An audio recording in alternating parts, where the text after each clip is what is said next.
রিজিক কি কি পাবেন, আপনার রিজিক সব লেখা হয়ে গেছে। এখন আপনারা কি রিজিকটাকে হালাল পথে চাচ্ছেন না হারাম পথে? যদি হালাল পথে চান ওই অ্যামাউন্ট অফ রিজিকই পাবেন, যদি হারাম পথে চান ওই রিজিকই পাবেন, এর বাইরে যাবে না রিজিক। যাবে যাহলে সবর করেন, আল্লাহ পাক হালাল পথেই রিজিক দিবে ইনশাআল্লাহ তাআলা। রিজিক বৃদ্ধির জন্য কিছু আমল আছে, তার মধ্যে শ্রেষ্ঠ আমল হচ্ছে নামাজ, এর সাথে চাশতের নামাজ পড়া। চাশত মানে সালাতুদ দুহা, এর আগে ইশরাকের নামাজ আছে। রিজিক বৃদ্ধির জন্য আত্মীয়তার সম্পর্ক বজায় রাখতে হয়, আত্মীয়তার সম্পর্ক বজায় রাখলে রিজিক প্রশস্ত হবে।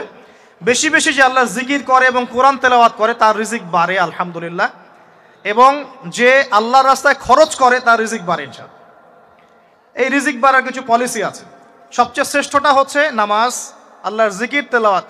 এরপর আমলের মধ্যে আত্মীয়তার সম্পর্ক বজায় রাখা। নবীজি বলছেন কেউ যদি চায় যে তার রিজিকটা লম্বা হোক, হায়াতটা লম্বা হোক, সে যেন আত্মীয়তার সম্পর্ক বজায় রাখে। আত্মীয়তার সম্পর্ক এখন আস্তে আস্তে নষ্ট হয়ে যাচ্ছে না? খেয়াল করে দেখেন, আত্মীয়তার সম্পর্ক আপনি বজায় রাখবেন। মনে রাখবেন, আমি বারবার একটা কথা বলেছি আপনাদের ওয়াজ মাহফিলে, যে পৃথিবীতে যে কাজই করবেন আল্লাহর সন্তুষ্টির জন্য করবেন। আত্মীয়তার সম্পর্ক বজায় রাখবেন আল্লাহর সন্তুষ্টির জন্যে, তাদের কাছে কিছু পাওয়ার আশায় না। যখনই আপনি কারো কাছে কিছু পাওয়ার আশা করবেন আপনি কষ্ট পাবেন। যখনই কারো কাছে কিছু পাওয়ার আশা করবেন আপনি কষ্ট পাবেন। কারো কাছে এত বেশি পাওয়ার আশা করবেন না। কার কাছে পাওয়ার আশা করবেন? আল্লাহর কাছে, যে আমি এই কাজটা করছি, আল্লাহ আমাকে পুরস্কার দিবে ইনশাআল্লাহ। আমি আত্মীয়তার সম্পর্ক বজায় রাখছি কেন? আল্লাহর কাছে রিজিকে বরকতের আশায়, আল্লাহর সন্তুষ্টির জন্য। মনে রাখবেন প্রিয় ভাইয়েরা, আমল কবুল হওয়ার শর্ত মোটামুটি তিনটা। কয়টা? 1 নাম্বার, আমলগুলো হতে হবে আল্লাহর সন্তুষ্টির জন্য, 1। 2 নাম্বার, আমলটা হতে হবে রাসূলুল্লাহ সাল্লাল্লাহু আলাইহি ওয়াসাল্লামের পদ্ধতিতে, অন্য কারো পদ্ধতিতে নয়। 3 নাম্বার, আমলটা করার জন্যে আপনার রিজিকটা হতে হবে হালাল। হারাম রিজিকের আমল আল্লাহর কাছে কবুল হয় না। আল্লাহ পাক আমাদের সবাইকে হালাল রিজিকের ব্যবস্থা করে দিন এবং রিজিকটাকে প্রশস্ত করুন, আমিন। তো রিজিক লেখা হয়ে গেছে 2। 3 নাম্বার লেখা হয়ে গেছে এ ব্যক্তি কি কি কাজ করবে দুনিয়ায়, এ ব্যক্তি দুনিয়ায় কি কি কাজ করবে সব লেখা হয়ে গেছে। এখন যদি একটা চোর বলে যে আল্লাহ পাক আমার তাকদিরে লিখেছিলেন যে আমি চুরি করব, তাই আমি চুরি করেছি। এখন যদি একজন ধর্ষক বলে আল্লাহ আমার তাকদিরে লিখেছিল যে আমি ধর্ষণ করব, তাই ধর্ষণ করেছি। এখন যদি যারা এই জনগণের কিছু সম্পদ আত্মসাৎ করে খেয়ে ফেলছে তারা যদি বলে আল্লাহ তাকদিরে লিখছিলেন জন্যই দুর্নীতি করেছি, তাহলে কথাটা কি হবে? গ্রহণযোগ্য হবে? এখন যদি দলিল দেয় তাকদিরে তো লেখা ছিল। এই আকীদাটার নাম হচ্ছে জাবারিয়া আকীদা। কি আকীদা? জাবারিয়া। এমন একজন ব্যক্তি উমর রাদিয়াল্লাহু আনহুর দরবারে এসেছিল, চোর চুরি করেছে, ধরা পড়েছে। উমর রাদিয়াল্লাহু আনহু বলেছেন হাত কেটে ফেলো। তখন সে বলছে যে আমার হাত তো কাটা যাবে না। কেন? আল্লাহ পাক তাকদিরে লিখেছেন আমি চুরি করব, তাই চুরি করেছে। তো উমর রাদিয়াল্লাহু আনহুর সামনে এই কথাটা বলেছে। আর উমর রাদিয়াল্লাহু আনহু কি বিচক্ষণ মানুষ ছিলেন না বোকাশোকা ছিলেন? বলেন, তার মতো শাসক পাওয়া যাবে? আমাদের দায়িত্ব পরিস্থিতি বুঝে দিন ধরে রাখা, আমল করা এবং মানুষকে দিনের দিকে আহ্বান করা। আমরা যদি দায়িত্ব পালন না করি তাহলে কি হবে? আল্লাহ পাক আমাদেরকে সরিয়ে দিয়ে নতুন কওম নিয়ে আসবেন। আল্লাহ পাক সূরা মুহাম্মাদে বলেছেন ওয়া ইন তাতাওয়াল্লাউ, তোমরা যদি মুখ ফিরিয়ে নাও, ইয়াস্তাবদিল কওমান গায়রাকুম, আল্লাহ পাক নতুন কওমকে তোমাদের জায়গায় স্থলাভিষিক্ত করবেন। সুম্মা লা ইয়াকুনু আমসালাকুম, তারা তোমাদের মতো হবে না, মানে আমাদের মতো অপদার্থ হবে না। উম্মার বিজয়ের শর্ত কি? আল্লাহ সূরা মুহাম্মাদই বলেছেন ইন তানসুরুল্লাহ ইয়ানসুরুকুম, তোমরা আল্লাহর দ্বীনকে সাহায্য করো তবেই আল্লাহ তোমাদেরকে সাহায্য করবে। ওয়া ইউসাব্বিত আকদামাকুম, তোমাদের পা আল্লাহ দৃঢ় করে রাখবেন। আমরা আল্লাহকে সাহায্য না করলে আল্লাহ পাক আমাদেরকে সাহায্য করবেন না, সিম্পল। আল্লাহ পাক সূরা রা'দের মধ্যে বলছেন ইন্নাল্লাহা লা ইউগাইয়িরু মা বিকওমিন হাত্তা ইউগাইয়িরু মা বিআনফুসিহিম, আল্লাহ পাক কোনো কওমের অবস্থা ততক্ষণ পরিবর্তন করেন না যতক্ষণ না সেই কওম তার নিজের অবস্থার পরিবর্তনের চেষ্টা করে। তাহলে আমাদের পরিবর্তন কেন হচ্ছে না? কারণ আমরা নামাজ ছেড়ে দিয়েছি। 90% মুসলিমের দেশে কত পার্সেন্ট নামাজ পড়ে চিন্তা করে দেখবেন। আমরা কোরআন ছেড়ে দিয়েছি। 90% মুসলিমের দেশে কত পার্সেন্ট বিশুদ্ধ করে কোরআন তেলাওয়াত করতে পারে একটু খোঁজ নিয়ে দেখবেন। কোরআন শুমারি করে দেখেন, নামাজ শুমারি করে দেখেন, তাহলে বুঝতে পারবেন। আর যারা কোরআন পড়তে জানে তাদের মধ্যে কত পার্সেন্ট কোরআনের অর্থটা বোঝে, এটা আরও বড় বিষয়। তারপরে আবার কারা মেনে চলে, এটা আরও বড় বিষয়। আর আমরা কতজন মানুষ দিন ইসলামকে সামগ্রিক দিন হিসেবে মানি, এটাও একটা বড় বিষয়। আমরা মানি ঠিকই, আংশিক আংশিক। যেমন ইবাদত বন্দেগীর জীবনে মুসলমান, অর্থনৈতিক জীবনে গিয়ে আবার সুদখোর, এমন না বিষয়টা? ইবাদত বন্দেগীর জীবনে আমি পাক্কা মুসলিম, কপালে সেজদার দাগ আছে মাশাআল্লাহ, দাড়ি টুপিও আছে মাশাআল্লাহ, কিন্তু ব্যবসায় গিয়ে মাপে কম দিচ্ছি না, ব্যবসায় গিয়ে আমি হারাম ভেজাল দিচ্ছি কিনা, এরকম হচ্ছে কি না? হচ্ছে। কিন্তু সে কিন্তু মুসলিম এবং নামাজও পড়ে। তা আমাদের সমস্যা ভাই এখানেই। এখন এই সমস্যাটা সলভ করলে ইনশাল্লাহ সব সমস্যা সলভ হয়ে যাবে ইনশাল্লাহ। সমস্যাটা কি? আমরা ইসলামটাকে আংশিকভাবে মানি, পরিপূর্ণ জীবনে ইসলাম বাস্তবায়ন করতে পারছি না। আমি আপনি হয়তো কেউই পারছি না, ফখর করলে বলার নাই যে আমি খুব পারছি, আসলে আমিও পারছি না। কারণ এই যুগে এটা পারাটা খুব ডিফিকাল্ট, এই যুগে পারাটা কি খুবই কঠিন। কিন্তু এটাই তো এই যুগের চ্যালেঞ্জ। নবীজি বলেছেন তোমাদের সামনে এমন যুগ আসছে যে যুগে ঈমান ধরে রাখাটা হাতের মধ্যে আগুন ধরে রাখার মতো হবে। তবে সুসংবাদ ওই যুগে তাদের জন্যে যারা আমার সুন্নতকে আবার জীবিত করতে পারবে, যে আমার মৃত সুন্নতকে জীবিত করবে, আল্লাহ পাক তাকে 50 জন শহীদ সাহাবীর সমান নেকি দিবে ইনশাআল্লাহ। এটাই আমাদের কাজ। আল্লাহ পাক আমাদেরকে তৌফিক দান করুন। তার মানে তাকদীর লেখা হয়ে গেছে। এবার আল্লাহ রাব্বুল আলামিন কি করলেন? আল্লাহ পাক এই মহাবিশ্ব সৃষ্টি করলেন। হুয়াল্লাযী খালাকাস সামাওয়াতি ওয়াল আরদ ফি সিত্তাতি আইয়াম। কয় দিনে? আল্লাহ পাক পুরো মহাবিশ্ব সৃষ্টি করলেন কয় দিনে? আমাকে বলেন তো, মহাবিশ্বকে আল্লাহ পাক ঘৃণা করে সৃষ্টি করেছেন না ভালোবেসে? তাহলে আল্লাহ পাক কি ভালোবাসার সত্তা নয়? আল্লাহ রাব্বুল আলামিন কি ভালোবাসেন না? আল্লাহ পাকের একটা নামই হচ্ছে গফুর আল ওয়াদুদ, ওয়া হুয়াল গফুরুল ওয়াদুদ। আল্লাহ পাক হচ্ছেন ক্ষমাশীল, পরম ক্ষমাশীল এবং প্রেমময়। আল্লাহ পাক তার নাম দিয়েছেন আল ওয়াদুদ, মানে প্রেমময়। আল্লাহ পাক ভালোবাসেন কি না? তাহলে এই পুরো মহাবিশ্ব সৃষ্টি করে আল্লাহ পাক কি মহাবিশ্বের মধ্যে ভালোবাসা ছড়িয়ে দেন নাই? আল্লাহ রাব্বুল আলামিন 6 দিনে মহাবিশ্ব সৃষ্টি করে মহাবিশ্বের সব জায়গায় যার যার কাজ তাকে বুঝিয়ে দিলেন। কোন গ্রহ কি কাজ করবে, কোন সৌরজগৎ কেমন করে চলবে, দুনিয়া কিভাবে ঘুরবে, সূর্য কিভাবে উঠবে, চাঁদ কিভাবে আসবে, কোন মাখলুক কি কাজ করবে, ফেরেশতাদের কাজ কি হবে, ইত্যাদি ইত্যাদি। আল্লাহ পাক সমস্ত কাজ বুঝিয়ে দিলেন। সূরা আলিফ লাম মিম সেজদা, হামিম সেজদার মধ্যে আছে, পড়ে দেখবেন। আল্লাহ পাক পুরো মহাবিশ্বের দায়িত্ব বন্টন করে দিলেন। এবার আল্লাহ রাব্বুল আলামিন কি করলেন শোনেন। আল্লাহ রাব্বুল আলামিন বলছেন, এই পুরো মাখলুক কায়নাত সৃষ্টি করার পর আল্লাহ পাক তার রহমতকে 100 ভাগে ভাগ করলেন। কত ভাগে? আল্লাহ পাকের দয়া, রহমত, ভালোবাসাকে 100 ভাগে ভাগ করলেন। ভাগ করে 1 ভাগ, মাত্র 1 ভাগ আল্লাহ পাক পুরো মহাবিশ্বে ছড়িয়ে দিলেন। বলেন সুবহানাল্লাহ। বাকি 99 ভাগ রহমত আল্লাহ পাক তার কাছে রাখলেন। এই 1 ভাগ ভালোবাসার কারণেই এই যে সন্তান কান্না করলে মায়ের বুক ফেটে যায়, সন্তান অসুস্থ হলে বাবার বুক ফেটে যায়, যেই বাবা সহজে চোখের পানি কাউকে দেখায় না, সেই বাবা জায়নামাজে দাঁড়িয়ে চোখের পানি ছাড়তে থাকে। এই 1 ভাগ রহমতের কারণে আমরা দেখি যে রাস্তার কুকুর পর্যন্ত তার বাচ্চাকে চাটে, আদর করে, মহব্বত করে।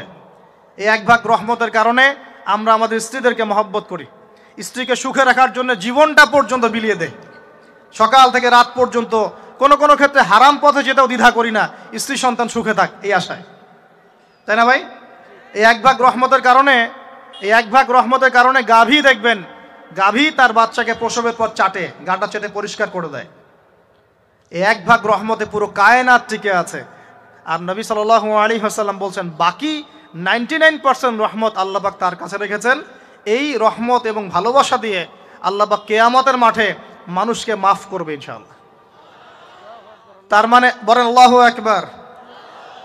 তার মানে আমরা আশা করতে পারি ইনশাআল্লাহু তাআলা আমরা আল্লাহর জান্নাত পাবো ইনশাআল্লাহ। পাবো কি না? শুধু একটা কাজ যদি উম্মত করতে পারে জান্নাত পাবে। বলে দিব কোনটা? অনেক কাজই আছে, কিন্তু স্পেশাল একটা কাজ, একটা। আল্লাহ রাব্বুল আলামিন মেরাজের রাতে তার নবীকে উঠিয়ে নিয়েছিলেন, উঠিয়ে নিয়ে কাছে নিয়ে আসছেন, একদম কাছে, আর যে আরশের কাছাকাছি। নবী সাল্লাল্লাহু আলাইহি ওয়াসাল্লাম বলছেন, ওই সময় তার উপর 3টা স্পেশাল ওহী করা হয়েছে। কয়টা? 3টা। একটা হচ্ছে 50 ওয়াক্ত নামাজ। কত ওয়াক্ত? এটা কমতে কমতে কমতে কত ওয়াক্ত হয়েছে? 5। 5কেও কমানোর জন্য কোন নবী বলছিলেন? মুসা আলাইহিস সালাম বলছেন 5ও পারবে না, কমাই নিয়ে আসেন। 5ও যে পারবে না, মুসা আলাইহিস সালাম কেমন করে জানলেন?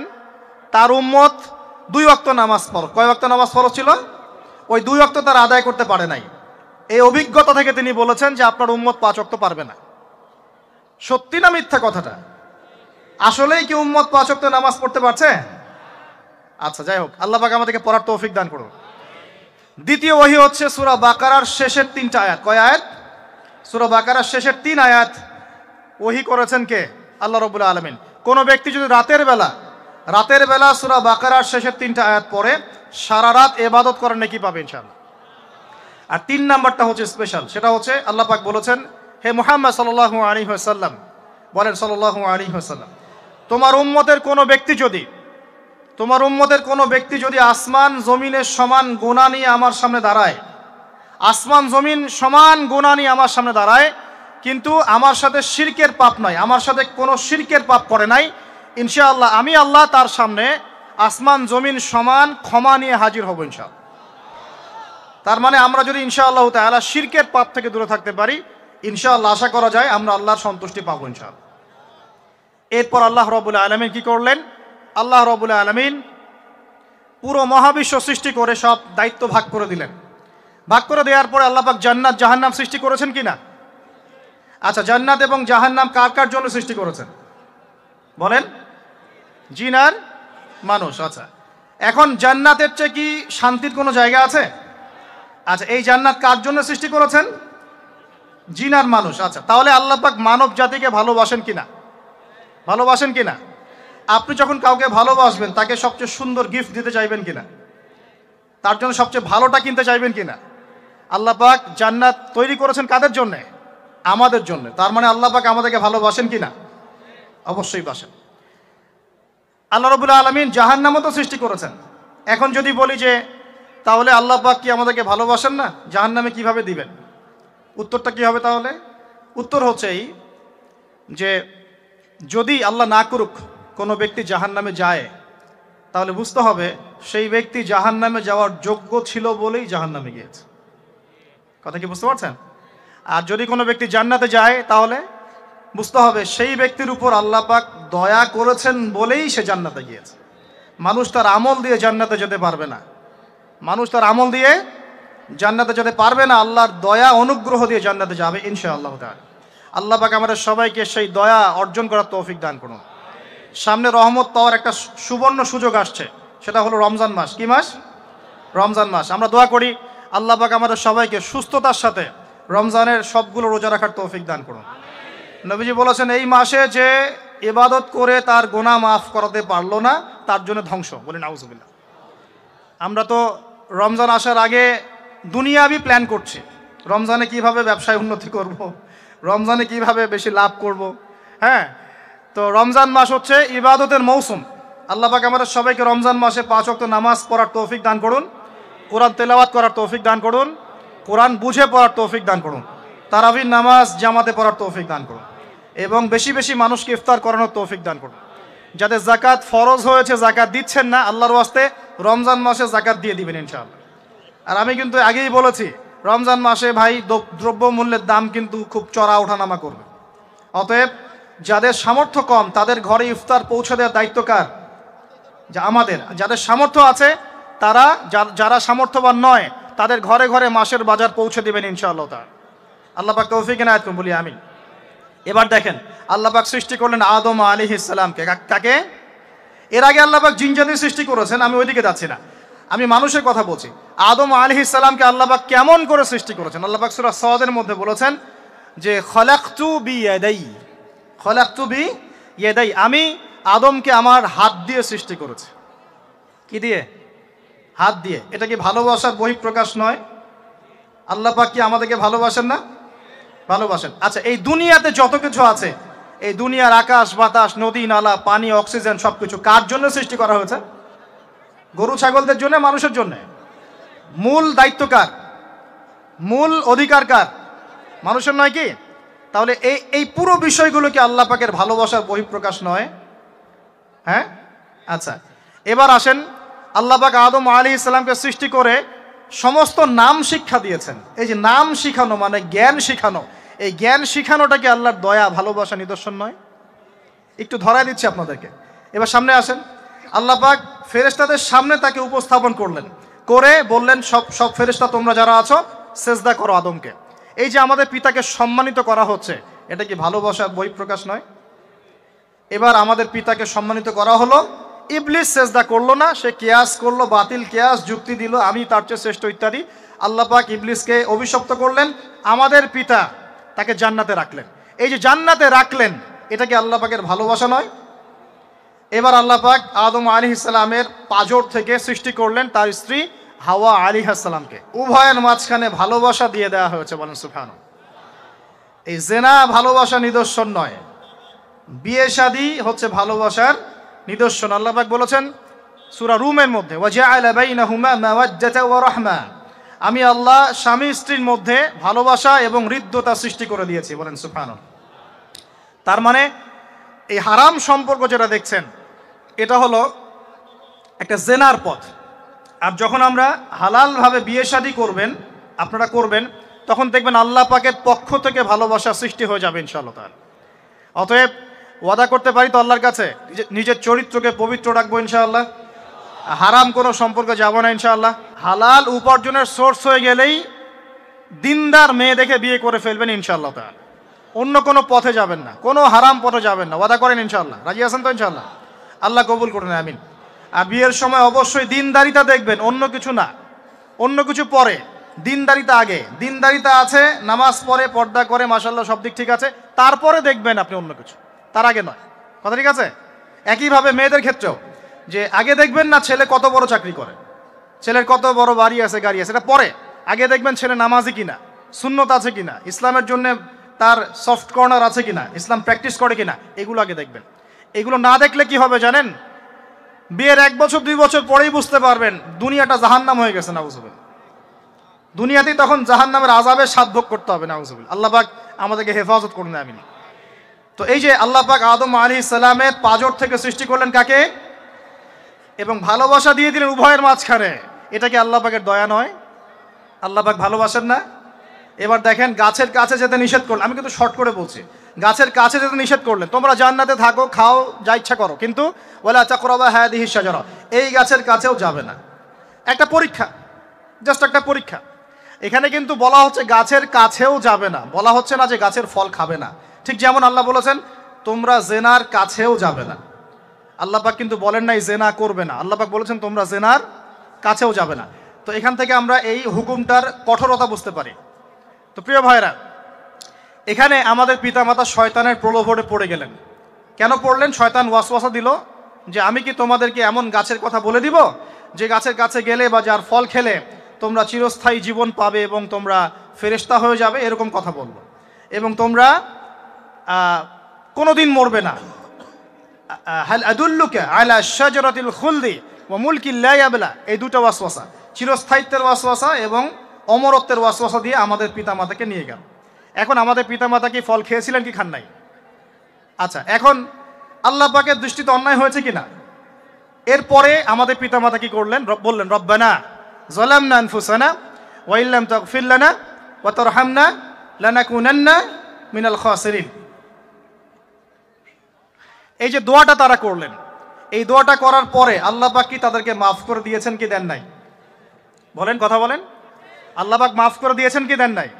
এই যে অন্যায় করার পরেও আল্লাহ যে ক্ষমা করে দেন, মানে গুনাহ করার পরেও যে আদম সন্তানকে আল্লাহ পাক মাফ করে দেন, এটা কি আল্লাহ পাকের রহমত, দয়া কি নয়? আচ্ছা, এটা আল্লাহ পাকের নিদর্শন ছিল ভালোবাসার। এরপর আল্লাহ পাক দুনিয়াতে পাঠিয়ে দিলেন, কারণ এটা পরীক্ষা, দুনিয়াটা পরীক্ষার জায়গা, পরীক্ষা দিচ্ছি আমরা এখানে। এখন পরীক্ষার ক্ষেত্রে কি আল্লাহ পাক আমাদেরকে একা ছেড়ে দিয়েছেন? আল্লাহ পাক কি আমাদেরকে একা ছেড়ে দিয়েছেন? না, আল্লাহ পাক দুনিয়াতে পাঠিয়ে আমাদেরকে গাইডলাইন দিয়েছেন কিনা, কিভাবে চলতে হবে, কি করা যাবে, কি করা যাবে না, কিভাবে চলবো, কিভাবে চলবো না। আল্লাহ পাক কি ওহী নাজিল করেছেন কিনা?